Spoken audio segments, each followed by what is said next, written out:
Episode number 69, Conscious Endeavors.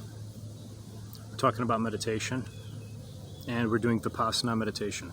Vipassana, to accept reality for what it is, not for what you want it to be, not for what you think it is, to accept reality for what it is.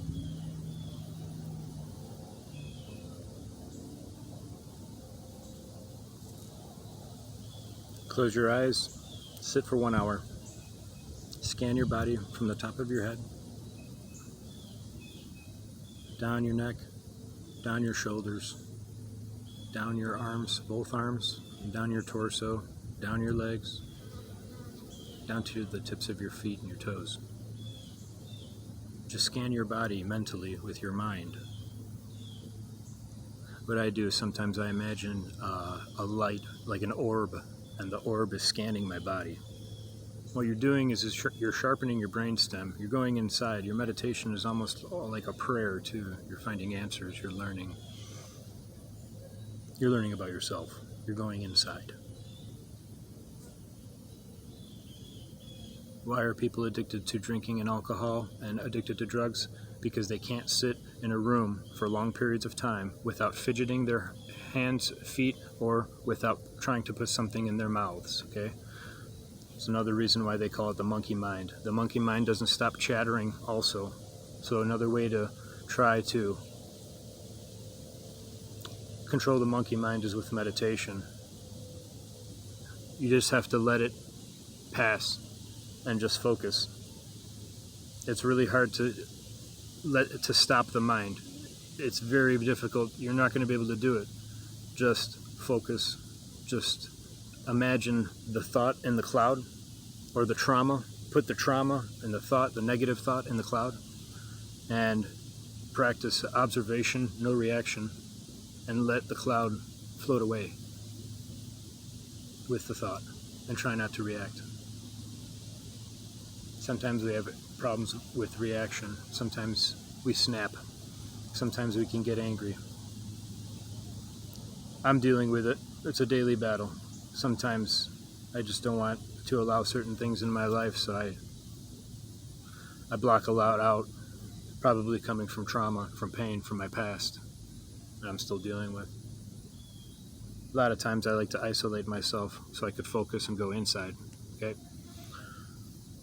I did 10 hours a day for 10 days for Vipassana, for the 10-day meditation course. 9 days was Asian Noble Silence.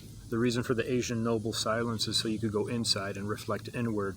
It's a selfish act so you could reflect on oneself, yourself. That's the reason for the Asian Noble Silence. You're not supposed to talk to anyone. There's no speaking for 9 days straight.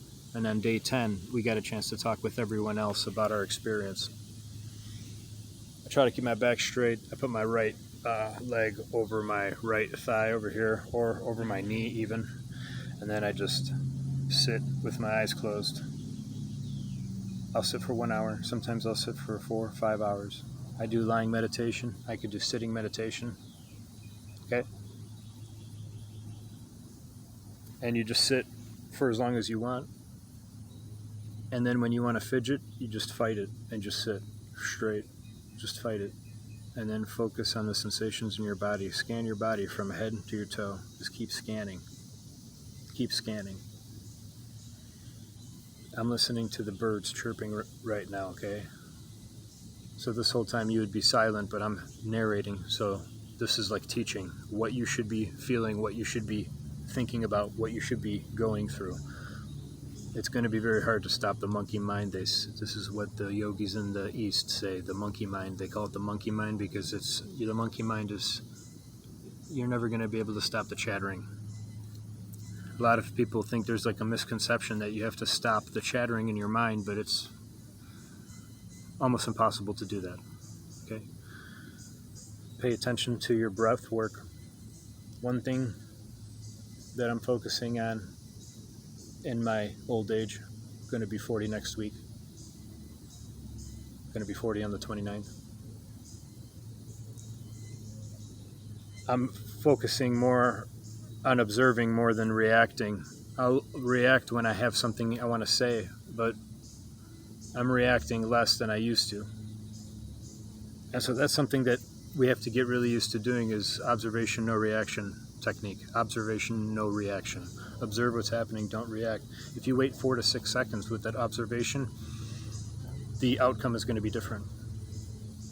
Sometimes you could change a negative situation to a positive situation just by your reaction. Sometimes you could turn a positive situation into a negative situation by your reaction. So you have to be careful. Why do we have to focus on meditation and healing? Because in order to become the greatest version of yourself, you have to be at a high vibration. You have to be at a high vibrational frequency in order to accomplish what you want to accomplish, in order to live the good, fruitful life that God wanted us to live. Okay? This is what the yogis have been teaching for thousands of years. 25 centuries ago, Buddha was teaching Vipassana technique to the people. 25 centuries ago, Buddha was teaching in India Vipassana meditation. It was his meditation technique that he was teaching the people of India, and the people didn't want to accept it because they thought it was going to go against their religion. While Buddha spoke and said that you can pray to any deity or God that you want to, and you could have faith in any God that you wish. This is a technique, mind of science, mind of matter, and science and matter, okay? And so this is a technique, not a religion. And the people kind of lost interest. Well, 25 centuries later, a man by the name of S.N. Goenka started teaching this again in the mid-60s. He was a man of money and who was a businessman, and he suffered from bad migraines and back pains. And so he would take morphine in the hospital and whatnot. He had a lot of body pains from the physical ailments that he was dealing with and his struggles, and the only thing that got rid of his pains was meditation, supposedly. Well, S.N. Goenka went off to teach this, and he started to tell the people about this technique, Vipassana meditation, that was once taught by Buddha 25 centuries ago. So much so that many people, especially the people of India, believe that Goenka may have been a soul reincarnated of Buddha. That's up to a belief. So, they say that Vipassana gets rid of suffering from the root. We take on a lot of suffering and a lot of pains from our past. That's very hard to get rid of. It's very hard to stop the mind, and the mind has a program system. And we could delete certain programs in the mind, like we could delete apps on the cell phone, but people don't know how to do it.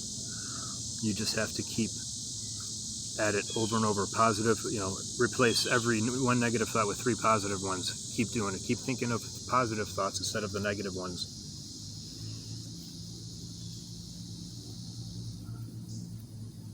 Meditation is extremely healthy. It's very healthy for you, very healthy for the mind, very healthy for the soul. We absorb cosmic energy from the cosmos,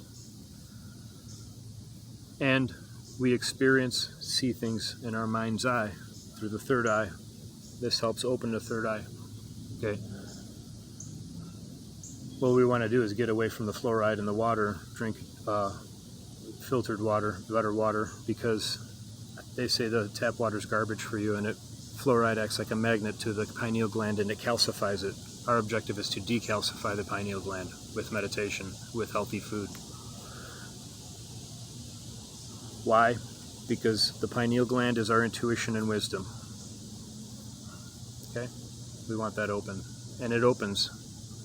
Our body's created to open it, but there's also chemicals they put in the food and the water that make it closed, and we want to get away from that. So, do your own homework and research. Don't believe me if you don't want to. So, let's focus on more meditation.